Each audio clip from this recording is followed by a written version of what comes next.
Alberto Sarcina donne ses consignes avant une nouvelle journée de fouilles.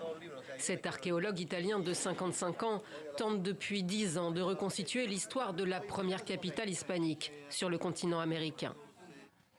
En 2013, nous avons commencé à enquêter sur cette zone pour déclarer la propriété de Santa Maria de la Antigua, qui est une zone unique. Il s'agit de l'un de ces moments où l'histoire prend une tournure dramatique, un de ces moments où il y a un avant et un après. C'est ici, au cœur de la jungle colombienne du Darién, dans l'actuel département du Chocó, que les premiers conquistadors espagnols se sont installés. Leur cité, fondée en 1510, refait surface peu à peu. C'est ici que commence à se développer la conquête de tout le continent, puis le génocide indigène, les multiples façons de développer la conquête par les Espagnols.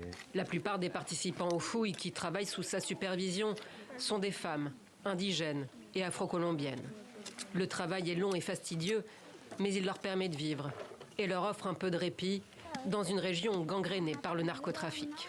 Malgré tout ce que vous vivez dans ces régions du Chocó, l'une des régions où la violence est courante, il me semble que ce site a été la meilleure chose que cet endroit, ici dans la région du Darién de Chocó, ait eu à offrir. Santa Maria de la Antigua aurait existé 14 ans et aurait compté à son apogée pas moins de 5000 habitants. Pièces préhispaniques, vieux outils, chaque trouvaille est un morceau d'histoire qu'il faut reconstituer. Gilberto, restaurateur, tente dans son atelier de leur redonner forme et vie.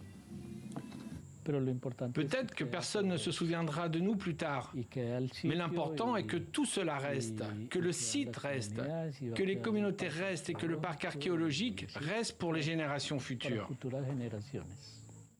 Pour que rien ne tombe dans l'oubli, des panneaux présentent les sites identifiés, comme cette rue pavée, et ce musée conserve les découvertes, relate l'histoire de la ville, qui décline et se vide lorsque la capitale conquistador est transférée au Panama.